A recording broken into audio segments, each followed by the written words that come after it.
Blackmail करते हैं। Blackmailing क्या चीज होती है? किसी से बात करना ब्लैकमेलिंग हो जाती है? आप और अभी हम चर्चा कर रहे हैं इस केस के संबंध में। ना आप मुझे ब्लैकमेल कर रहे हैं, ना मैं आपको ब्लैकमेल कर रहा हूँ। It is just a conversation, बातचीत है ये, ठीक है ना? ब्लैकमेलिंग क्या होगा? मैं पूछ रहा हूँ, समझना चाहता हूँ वकील साहब आपसे, आपकी मदद करना चाहता हूँ मैं। आपने इस व्यक्ति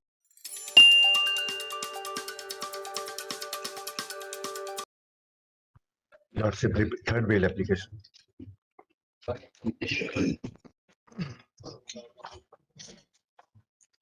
31/3/22 से सर हम जेल में हैं। और मैं तो FIR करता है उसकी गवाह हो चुकी है क्या कहा उन्होंने? सर।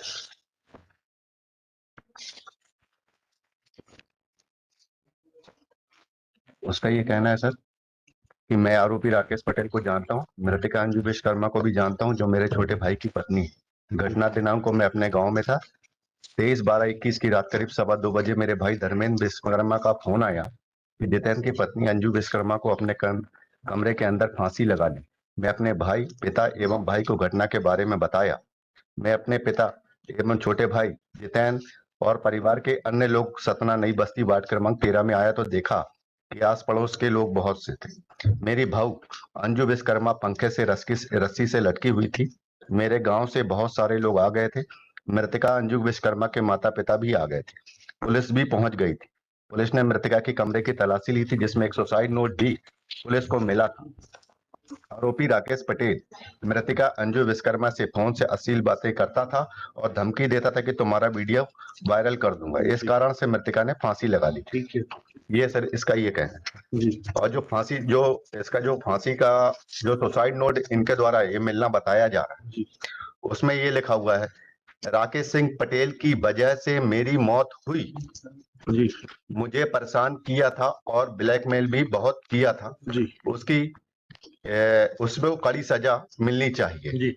ये उसकी लड़की के द्वारा ये सुसाइड नोट एक्सरे रिपोर्ट के पीछे लगा हुआ था। ये उसको प्रोड्यूस कराया है पुलिस को। जी।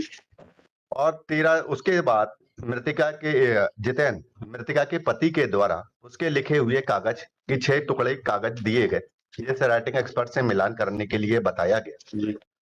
तो राइटिंग एक्सपर्ट ने ये बताया कि जिस एक ही व्यक्ति के द्वारा ये दोनों पत्र लिखे हुए हैं। ठीक है सर आगे ये गवाही में प्रति परीक्षण में बोलता है, मैंने अपने पुलिस कथन प्रदर्श D1 में यह बात बता दिया थी कि हम में पढ़ रहे हैं सर ये पेज नंबर 20 है जी। प्रति परीक्षण का। मैंने अपने पुलिस कथन प्रदर्श D1 में यह बता दिया था कि पुलिस हमारे पहुंचने के बाद मृतिका के माता पिता भी आए थे।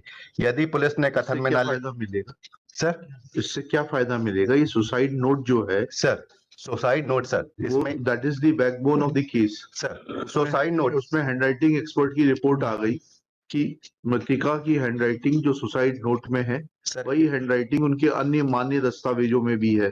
सर जैसे इससे क्या प्रोसिक्यूशन की स्टोरी के हिसाब से ये इससे उससे की बात होती थी। और जो एलिगेशन है सर जो हमारे ऊपर लगाया गया है कि सिर्फ बात होती थी। ये वीडियो के संबंध में जो एलिगेशन लगाया कि हमने वीडियो था वो अश्लील बातें करते थे, इसके संबंध में कोई एविडेंस नहीं है। ये ब्लैकमेलिंग क्या चीज होती है? ये तो समझाएं। ब्लैकमेलिंग उसे सुसाइड नोट में लिखा है नहीं। एक सेकंड, सुसाइड नोट में मृतिका ने लिखा है कि मुझे ब्लैकमेल करते हैं। ब्लैकमेलिंग क्या चीज होती है? किसी से बात करना ब्लैकमेलिंग हो जाती है? आप और अभी हम चर्चा कर रहे हैं इस केस के संबंध में। ना आप मुझे ब्लैकमेल कर रहे हैं, ना मैं आपको ब्लैकमेल कर रहा हूँ। It is just a conversation, बातचीत है ये, ठीक है ना? ब्लैकमेलिंग क्या होगा?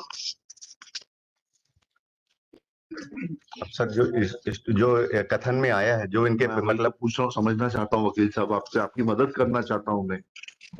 आपने इस व्यक्ति के कथन पढ़ के ये बताने का प्रयास कर रहे हैं कि इसमें जो लिखा हुआ है कि जो है अश्लील बातें करता था और धमकी देता था, तुम्हारा वीडियो वायरल कर दूंगा, इसका सुसाइड नोट से कोई संबंध नहीं है। मैं सिर्फ इतना समझना चाहता हूँ। फिर सुसाइड नोट में ये ब्लैकमेलिंग शब्द का प्रयोग क्यों किया गया है? इसका क्या मतलब होता है? और सर इसमें ये पेज नंबर 21 में ये भी कहना है उसका, ये कहना गलत है कि सरकारी संस्था का कागज पुलिस के समक्ष पेश नहीं किया गया था।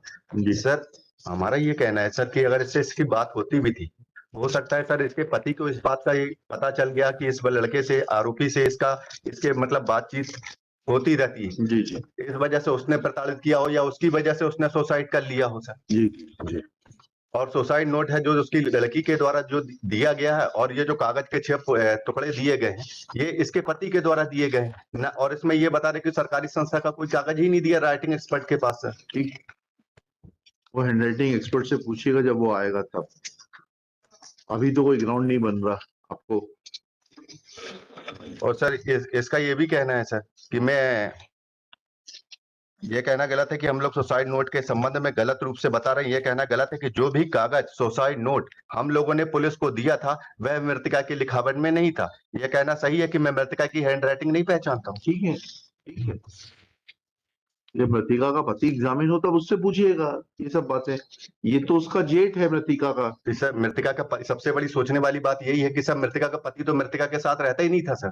अच्छा ठीक है, नहीं रहता होगा, ये तो यहाँ पर आपका डिफेंस भी नहीं है कि वो रहता नहीं था इसलिए उसने आत्महत्या कर ली।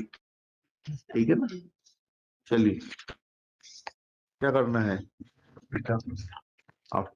Shri Sunil Kumar Pandey after arguing at length and unable to convince anything from the evidence of PW1,